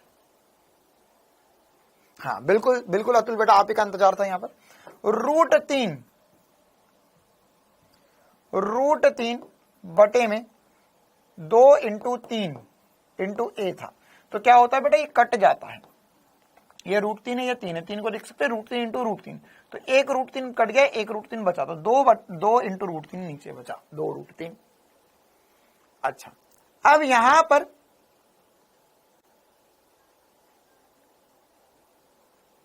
डैश नहीं किया बेटा, मैंने उसे काट दिया है। चलो बस, बहुत बकवास होगी। अब यहां पर इस प्रकार के क्वेश्चन करने के हमें और भी तरीके खोजने होंगे जो हम छोटे तरीके से कर पाए, इन क्वेश्चंस को छोटे तरीके से कर पाए। तो इन सवालों को करने का मैं आपको कुछ एसपी स्टार सिखा रहा हूं इस प्रकार के। अब ये पहली और आखिरी बार आपने इस प्रकार के सवाल करे हैं। अब जो भी सवाल करोगे आप एसपी स्टार से करोगे, ये इतना बड़ा सॉल्यूशन आप इतने से में कर डालोगे। इतना सा सॉल्यूशन होने वाला है आपका इस पूरे सवाल का, पूरा सवाल आप इतने में कर डालोगे। ठीक है, कैसे देखो, चाहो तो एक स्टेटमेंट लिख लो, एक स्टेटमेंट लिख लो, स्टेटमेंट लिखो।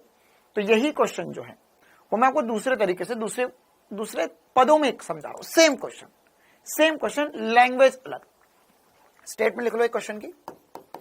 यदि तीन समान द्रव्यमान को एक समबाहु त्रिभुज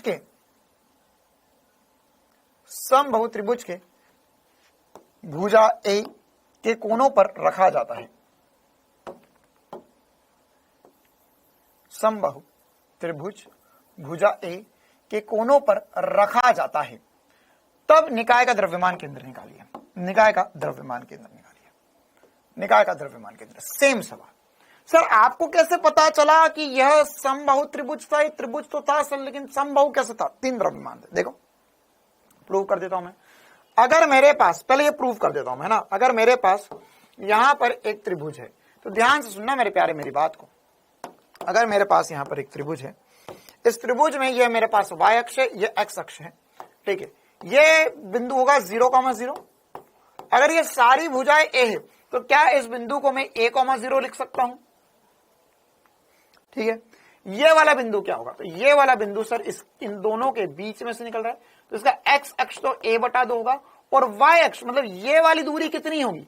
तो अगर मैं देखूं तो ये मेरे पास a भुजा है, ये कोण 60 डिग्री है, तो ये सामने वाला h जो होगा हाइट, उसे मैं लिख सकता हूं a sin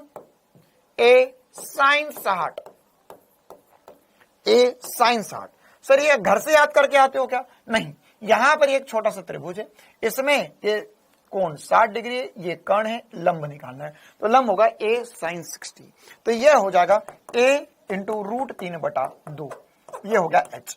मतलब इसका जो y निर्देशांक है वो है √3/2 a। देख वही तीन निर्देशांक दिए हुए, 0,0, a,0, a/2, √3 a/2। क्या सभी को पता चला कि हाँ सर यह जो भी आंसर था, ये जो भी क्वेश्चन दिया हुआ था, यह त्रिभुज के रूप में दिया हुआ था। ठीक है, समबाहु त्रिभुज के रूप में। अब क्या है एसपी स्टार? देखो हमने द्रव्यमान केंद्र, अब इससे एक्चुअल में ये एसपी स्टार जो है, ये सिखाने का मेन मकसद ये है कि द्रव्यमान केंद्र का वास्तविक फील आ जाए सभी को।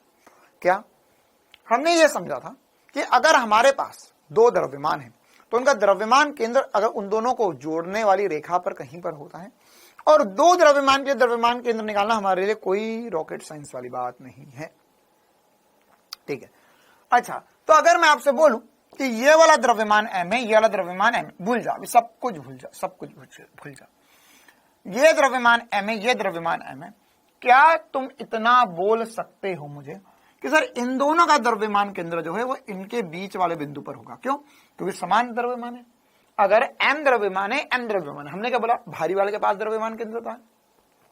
अब अगर दोनों समान द्रव्यमान होगा तो द्रव्यमान केंद्र कहां आएगा? बीच में आएगा सर। तो यहां पर इसका द्रव्यमान केंद्र यहां पर होगा, x में a/2 पर होगा, या ऐसा लिख देते, ये वाली दूरी a/2 होगी। ठीक है, अब द्रव्यमान केंद्र मतलब क्या होता है? द्रव्यमान केंद्र मतलब क्या होता है? तो द्रव्यमान केंद्र मतलब ये होता है कि वो दोनों द्रव्यमान उठा के आप उस बिंदु पर रख सकते हो, कोई दिक्कत वाली बात नहीं है। द्रव्यमान केंद्र का मतलब क्या है? द्रव्यमान केंद्र का मतलब है सर कि ये दोनों द्रव्यमान उठा के उस बिंदु पर रख दो, कोई दिक्कत नहीं होनी चाहिए। तो यहां पर हमने क्या किया? यहां पर अब हमने इसी चीज में यहां पर एक द्रव्यमान हरा वाला ऊपर रखा हुआ था, यह द्रव्यमान यहां पर m रखा हुआ है। ठीक है, और इस ही लाइन पर, क्योंकि ये कहां पर रखा हुआ है? ये भी तो a/2 पर ही रखा हुआ है, ये कहां पर रखा हुआ है? सर ये भी तो a/2 पर रखा हुआ है। अरे ये x में तो a/2 पर है, ये a/2 दूरी होती है, √3 a/2 दूरी होती है, और ये वाली भुजा तो एक ही थी। तो क्या मैं बोल सकता हूं कि यहां पर एक a द्रव्यमान है या यहां पर एक m द्रव्यमान है, और इन दोनों द्रव्यमान को मिलाकर मैंने यहां पर रख दिया सर, और ये दोनों द्रव्यमान मिलकर हो गए हैं 2m द्रव्यमान। कितने हो गए हैं? ये दोनों 2m द्रव्यमान है, ये m द्रव्यमान है। क्या ये बात चमकी कि सर इन दोनों को उठाकर यहां रख दो, बात बराबर है, एक वहीं रहने दो, इन दोनों को उठाकर यहां पर रख दो, ठीक है। तो अब इस पूरे निकाय में मैं देखूं तो मुझे एक बात तो पक्का चल गई है कि सर अगर इन दोनों को उठाकर जैसे ही आपने यहां पर रखा तो इसमें द्रव्यमान केंद्र का x निर्देशांक, क्योंकि x में तो अब और कोई द्रव्यमान बचा ही नहीं है, अब y में द्रव्यमान है, तो x में अगर दोनों द्रव्यमान एक ही जगह पर आ गए तो द्रव्यमान केंद्र का x निर्देशांक तो a/2 होना चाहिए। द्रव्यमान केंद्र का x निर्देशांक तो a/2 होना चाहिए। इसी चीज को दूसरे तरीके से समझाता हूं। एक इस दुनिया में बनी है सिमेट्री नामक चीज। सिमेट्री मतलब इसके इधर और उसके उधर एक जैसी बात होगी तो द्रव्यमान केंद्र बीच में होगा, द्रव्यमान केंद्र बीच में होगा। तो इसको हम ऐसे भी सोच सकते थे, ऐसे भी सोच सकते, दूसरे तरीके से भी सोच सकते हैं। मैं 50 तरीके मेरे पास एक चीज को समझाने के। तो मैं इसको ऐसा सोच सकता था कि इस पूरे निकाय में सर ये वाली जो लाइन है ना, ये इसकी सिमेट्री है। ये क्या है? इसकी सिमेट्री है, मतलब इसके इधर और इसके इधर द्रव्यमान बराबर है, इसके इधर और इसके इधर द्रव्यमान बराबर है, एक जैसे है। हाँ, इसे हिंदी में बोलते हैं सम्मित है, सिमेट्री है, इधर और उधर एक जैसे है। तो जब भी हमारे पास सम्मित होगा या सिमेट्री होगी तो सेंटर ऑफ मास हमेशा सिमेट्री की लाइन पर ही आएगा, सम्मित रेखा पर ही आना चाहिए। अरे तभी तो वो सेंटर ऑफ मास है, तभी तो वो सेंटर ऑफ मास है कि इसके इधर और इधर बैलेंस बना के रखा हुआ है, इसके उधर और उधर बैलेंस बना के रखा हुआ है। तो इधर है मतलब सेंटर ऑफ मास तो इस लाइन पे आएगा, मतलब सेंटर ऑफ मास का एक्स निर्देशांक तो निर्धारित हो गया। अब वाई निर्देशांक कहां होगा? सर वाई निर्देशांक जो होगा वो यहां पर कहीं पर होगा, यहां पर कहीं पर होगा। और ये निकालूंगा मैं एक लाइन में, क्यों? क्योंकि मैंने अभी सीखा कि मेरे पास अगर दो द्रव्यमान हैं, दो द्रव्यमान एक ही लाइन पर आते हैं, तो वहां से जिस भी द्रव्यमान से मैं सेंटर ऑफ मास लिख रहा हूं तो उसका फॉर्मूला होता है सामने वाला द्रव्यमान इंटू इन दोनों के मध्य दूरी कितनी निकाली थी? √3 a/2 बटे में टोटल द्रव्यमान 3m। इन दोनों के बीच में टोटल दूरी कितनी थी? √3 a/2। तो मेरे पास फाइनल आंसर आ गया, m से m फिर कट गया, और ये एग्जैक्ट वही है जो मैंने पीछे सॉल्व किया था, √3 a/2 इंटू 3, या ये कटेगा और यहां से a/2 √3 बचेगा। ले, इतने से में मैंने पूरा क्वेश्चन सॉल्व कर दिया।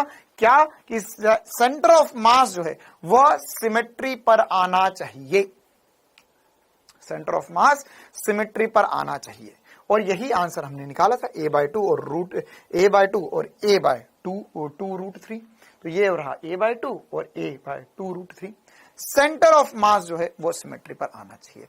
2m कैसे आया? फिर से देख लो, ये mm द्रव्यमान थे, इनको उठाकर यहां पर रख दिए, क्योंकि इस लाइन पर देख x में पहले x में चला, एक द्रव्यमान यहां मिला, एक द्रव्यमान यहां मिला, वो तो y में है कहीं पर, तो उसको भी मैंने छोड़ दिया, मैंने x दिशा में देखा। तो सर इन दोनों को उठाकर मैं यहां रख दूं, किसी को कोई दिक्कत नहीं होनी चाहिए। आई बात समझ में? क्लियर है मामला? एक और सवाल करते, एक दो और सवाल करते, ताकि हमें इसका और जबरदस्त फील आए, इसका हमें और जबरदस्त फील आए। तो फिर से कहानी वही है कि मेरे पास एक, अब मैंने कुछ अलग ले लिया, मेरे पास एक वर्ग है, मेरे पास क्या है? एक वर्ग है। वर्ग के चारों कोनों पर कुछ द्रव्यमान रखे हुए हैं, वर्ग के चारों कोनों पर कुछ द्रव्यमान रखे हुए हैं।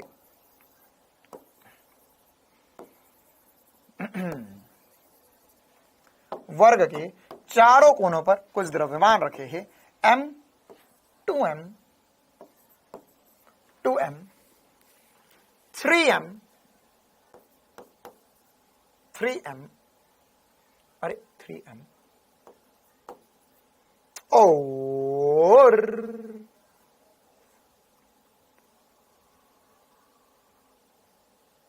1 मिनट 3m हो गया, और यहाँ पर भी 3m है, और यहाँ पर भी 5m है, 3m 2m।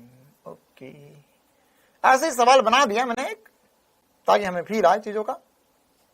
Okay sir, okay sir, okay sir, ये कुछ ज्यादा आसान सवाल बन गया 5 और 3, अरे वो बहुत ही आसान सवाल हो गया। ओके, तो यहाँ पर 4m कर दो, यहाँ पर 4m कर दो। ओके, ठीक है। Okay, question is ready, question is ready. Find centre of mass this निकाय। हाँ, सेंटर ऑफ मास कहां होगा? अंजलि बेटा √3/2 कैसे हुआ? वो हाइट है, हाइट। अगर मेरे पास एक त्रिभुज होगा तो इसमें मुझे ये वाली हाइट पता करनी, तो कैसे पता करूंगा? ये 60 है, ये a है, तो ये वाली हाइट h होगी, तो मैं लगा सकता हूं sin 60 लंब बटा कर्ण, तो उससे मैंने सॉल्व किया।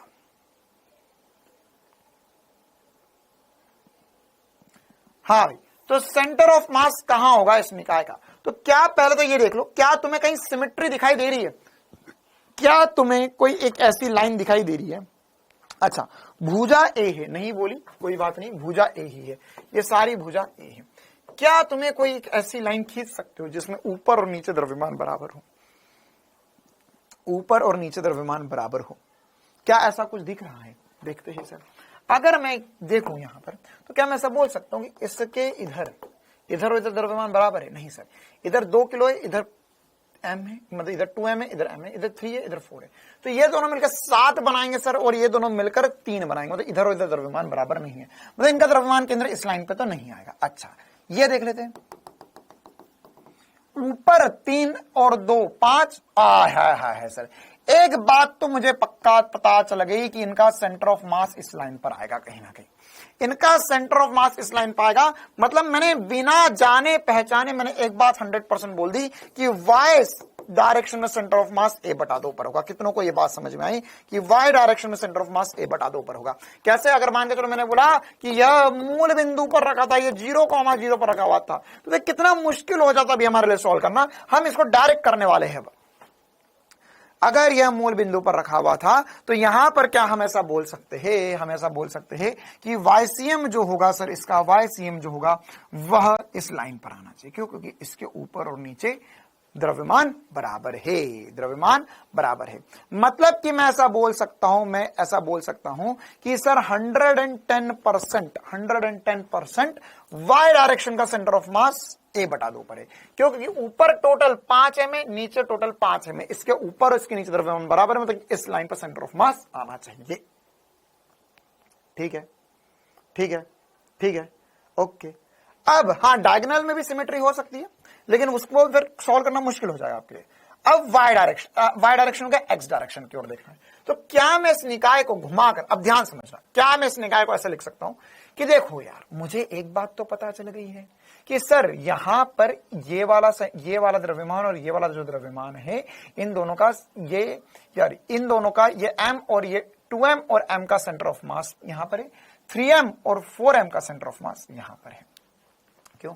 क्योंकि टोटल ऊपर और टोटल नीचे द्रव्यमान बराबर है। तो इसको मैं उठाकर अब एक लाइन में बना सकता हूं। मैं देखो, सेंटर ऑफ मास क्या होता है कि पूरा द्रव्यमान उठा के वहां रख दो, तो ये 2m और m को उठाकर मैं यहां पर रख दूं, और इस 3m और 4m को उठाकर मैं यहां पर रख दूं, तो मेरे लिए सेंटर ऑफ मास कहां रहेगा? ये टोटल दूरी a है, यहां से यहां तक की दूरी a है। क्या किया मैंने? क्या सभी को समझ में आया? क्या सभी को बहुत ही बढ़िया रूप से चमका कि मैंने क्या किया? मैंने बोला यार इन दोनों को उठाकर यहां रख दो, इन दोनों को उठाकर यहां रख दो। क्यों? क्योंकि सेंटर ऑफ मास है, ये मुझे पता चल गया सेंटर ऑफ मास इस लाइन पे होगा हमें 110%। तो ऊपर जो है उनको उठा के यहां पे रख दिया, क्योंकि अब मुझे सेंटर ऑफ मास में ये दूरी पता नहीं करनी, अब मुझे आगे कितना ये पता करना है बस। तो टोटल जो होगा ये हो गया सर 3m, और ये टोटल जो हो गया वो हो गया 7m। अब सेंटर ऑफ मास का फॉर्मूला क्या कहता है? देखो, मेरा मेन मकसद क्या है? मेरा मेन मकसद है ये सिखाना तुम्हें कि कहीं से भी कुछ भी करके सेंटर ऑफ मास में तुम द्रव्यमानों को उठाकर एक एक जगह रख लो, तो उससे जिंदगी आसान हो जाएगी। 2 द्रव्यमान में लेकर आ गए तुम सबको, तो उसमें सेंटर ऑफ मास निकालना बहुत आसान होता है। तो यहां पर कैसे निकालेंगे? अब इस दिशा में अगर मान के चलो, ये मैंने बोला इसका centre of mass XCM, x दिशा में कहां होगा, तो क्या होता है हमारे पास फॉर्मूला? सर इधर से दूरी पता करनी है, तो होता सामने वाला द्रव्यमान इनटू टोटल दूरी बटे में टोटल द्रव्यमान, ये होगा 7ma अपॉन में 10m, या m से m कट गया, ये हो गया 0.7। लो आंसर आ गया, आंसर आ गया। अब सोचिए इतना बड़ा सवाल था, इस सवाल को करने जाते हम तो इस सवाल को करने के लिए हमें इसमें एक्स वाई घटक सभी के चारों के पता करना होते। हमने 2 मिनट में सब कुछ पता कर लिया और आंसर निकाल लिया।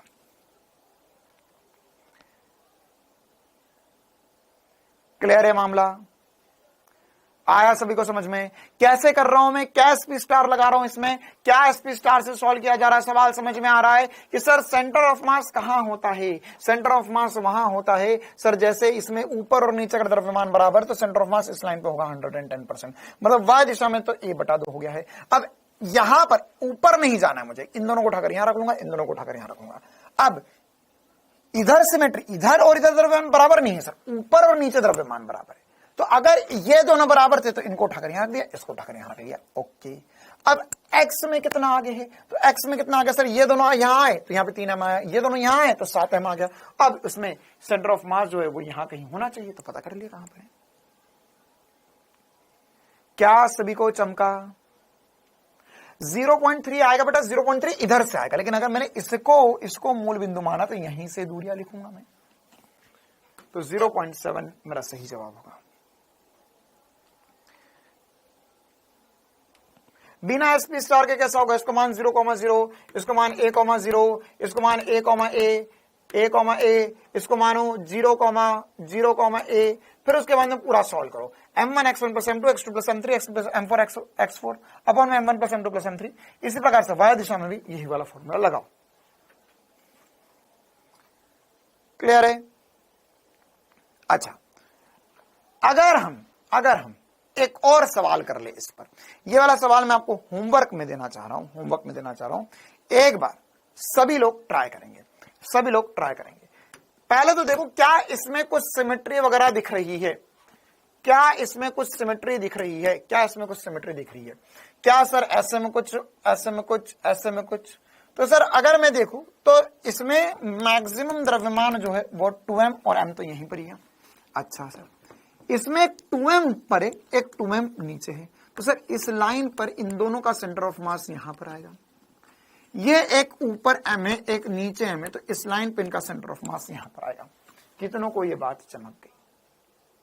मतलब मैं चाहूं तो इस पूरे, अब देखो इसको सॉल्व करने में तुम्हारे प्राण निकल जाएंगे अगर एसपी स्टार ना हो तो तुम्हारे पास, अगर तुम्हारे पास एसपी स्टार ना हो तो तुम्हें इसे करने में तुम्हारे प्राण निकल जाएंगे। क्यों? क्योंकि तू इस बिंदु के निर्देशांक कैसे निकालेगा? वहां तो त्रिभुज था, वर्ग था, आसानी से निकाल लिया। यहां पर तो यह सर हेक्सागोन है, बेंजीन की रिंग है,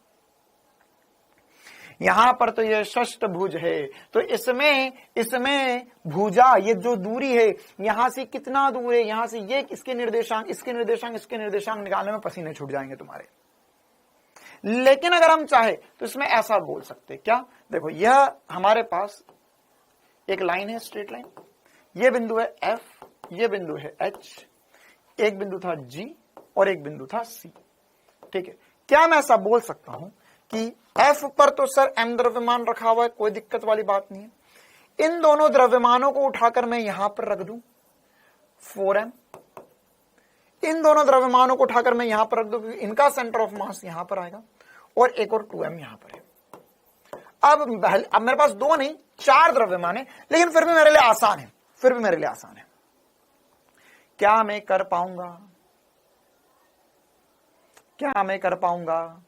अरे बेटा ये दिल पे क्यों लगा रहा है? एक बच्चा बोला नहीं सर सेंटर ऑफ मास वहां होना चाहिए। हाँ भाई उधर की तरफ कर ले, खसका ले, वो तो मैंने ऐसे ही कोई भी मार्क लगा दिया था। बोला नहीं सर उधर करो, हाँ ले उधर कर दिया, ठीक है। तो अब हमें मेन मकसद क्या है, हम यहाँ पे m1 x1 plus m2 x2 plus m3 x3 plus m4 x4 तो करेंगे, हमें यहां पर इसका सेंटर ऑफ मास F से कहां पर होगा ये पता करना है।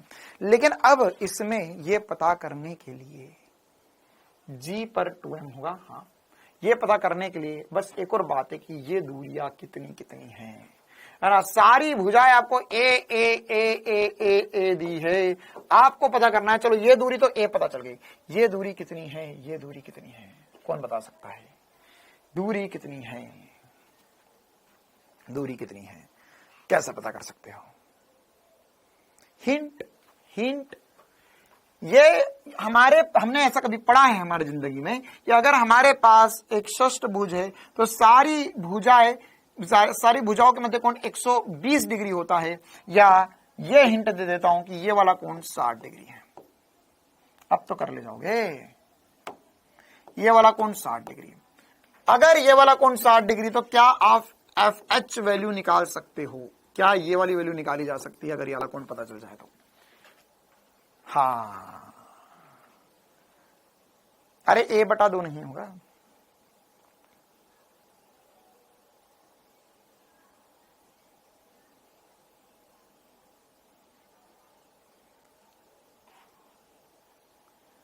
आया?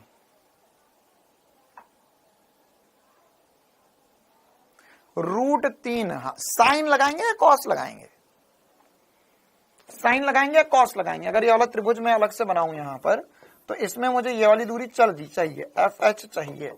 ये मेरे पास A है, ये कोण 60 डिग्री है, तो मुझे साइन लगाना पड़ेगा, कॉस लगाना पड़ेगा? कॉस 60 करना पड़ेगा। ये होगा कॉस 60 होगा आधार बटे कर्ण, तो आधार है FH बटे में कर्ण है A, तो ये हो जाएगा कॉस 60। कॉस 60 कितना होता है? 1/2। क्या A/2 हो जाएगा? क्या A/2 हो जाएगा?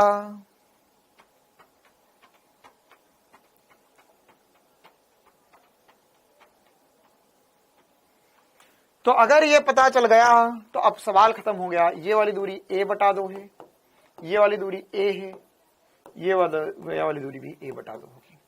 तो सेंटर ऑफ मास अगर हम F से निकाले कहां पर होगा, तो सेंटर ऑफ मास के लिए हम लिखेंगे, ये हो जाएगा सर, ये तो 0 पर ही है। अच्छा, तो क्या मैं ऐसा लिख सकता हूं, ये 0,0 पर है, ये वाला A/2, 0 पर होगा। X में तो है ही नहीं, X केवल सब y में चल रहा है। और ये वाला जो होगा A/2 प्लस A, 3A/2, 0 पर। और ये जो होगा वो होगा 2A, 0 पर। टोटल 2A होगा। आधा एक आधा 2 हो गया, आधा एक 1.5 हो गया। तो अब मैं पूरा आंसर लिखूंगा, ये होगा m × 0 plus 4m × A/2 plus 2m × 3A/2 plus 2m × 2A upon में टोटल द्रव्यमान। कितना होगा टोटल द्रव्यमान? m plus 4m plus 2m plus 2m। यम कट जाएगा और आंसर कितना आ जाएगा?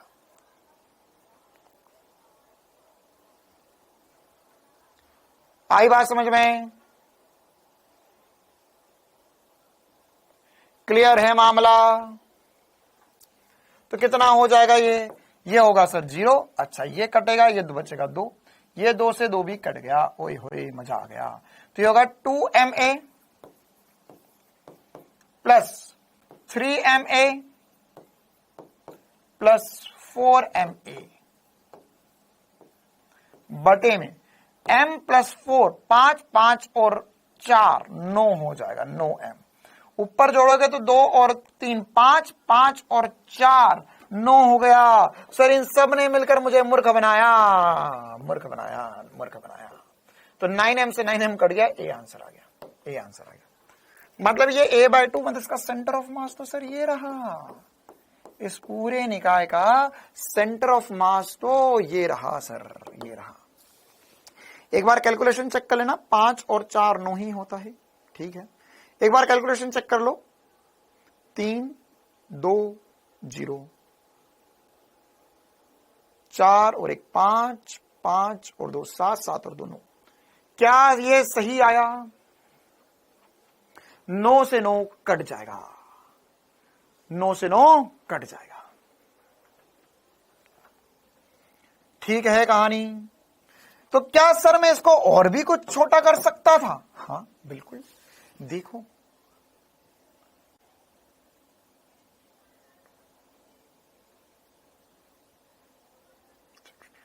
ठीक है ना। इसको और छोटा करने के लिए तो मैं थोड़ा कॉम्प्लिकेटेड पड़ जाएगा, तो मैं और सिमेट्री, तो मैं और एंगल वेंगल दिखना पड़ जाएंगे।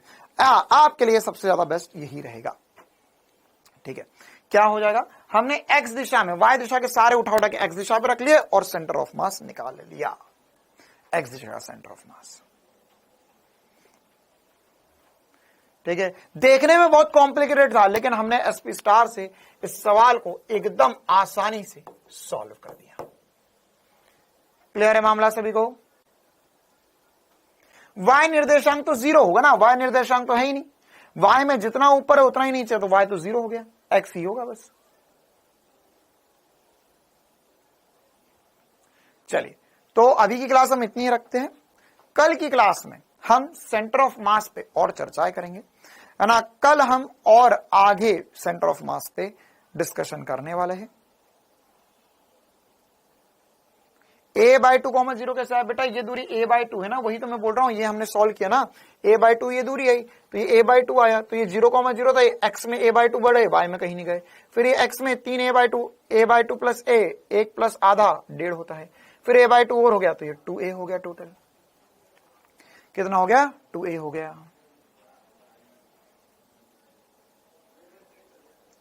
क्लियर है कहानी? लेक्चर नंबर 2 का क्वेश्चन नंबर 17। चलिए ठीक है, मैं एक बार देख लूंगा।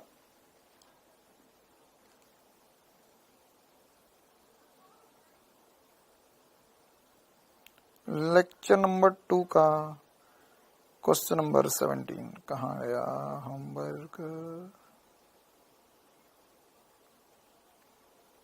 चलो भाई, लेक्चर नंबर 2 का क्वेश्चन नंबर 17 बता देते, एक लास्ट सवाल, बहुत परेशान।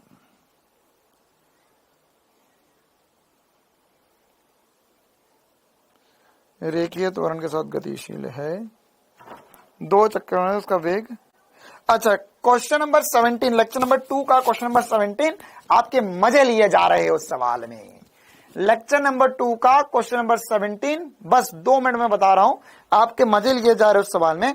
आप ऐसे सोचोगे कि सर इसमें त्वरण वरण बीच का त्वरण कुछ नहीं है, एकदम आसान सी बात उसने बोली है, एकदम आसान सी बात बोली है उसने। लेक्चर नंबर 2 का वृत्तीय गति, लेक्चर नंबर 2 का क्वेश्चन नंबर 17, पेन कहां गया, हाँ, लेक्चर नंबर 2 का क्वेश्चन नंबर 17 बढ़िया सवाल है, वृत्तीय गति का, है ना, इस चैप्टर का नहीं है, सर्कुलर मोशन का है। क्या बोला था उसमें, सर्कुलर मोशन में, वृत्तीय गति में क्वेश्चन क्या है, एक बार मैं पढ़ के सुना देता हूं। क्वेश्चन में बोला कि आपको बोला कि एक वृत्त है, इस वृत्त की त्रिज्या जो है 20/π मीटर है, ठीक है, और बोला है कि यह ऐसे घूमता है कि 2 चक्कर पश्चात, 2 चक्कर में, 2 चक्कर बाद इसका वेग जो है वो 80 मीटर पर सेकंड हो जाता है, प्रारंभिक वेग 0 है, ठीक है।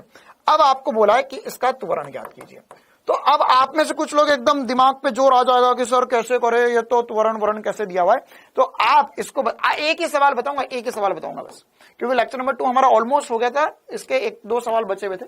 तो कैसे करेंगे सर, इसमें दिमाग पर जोर आ गया सर, कैसे करना, कुछ नहीं करना है, बस ऐसा सोच कि एक आदमी यहां से चलना शुरू करा, दौड़ना शुरू करा, दौड़ा 1 चक्कर 2 चक्कर दौड़ा, उसका पहले वेग था 0, अब हो गया 80। स्पर्श रेखीय, देखो ये एक्चुअल में क्वेश्चन इसलिए डाला था मैंने होमवर्क में ताकि आपको ये फील आए कि स्पर्श रेखीय क्या होता है। स्पर्श रेखीय मतलब गति की दिशा में त्वरण।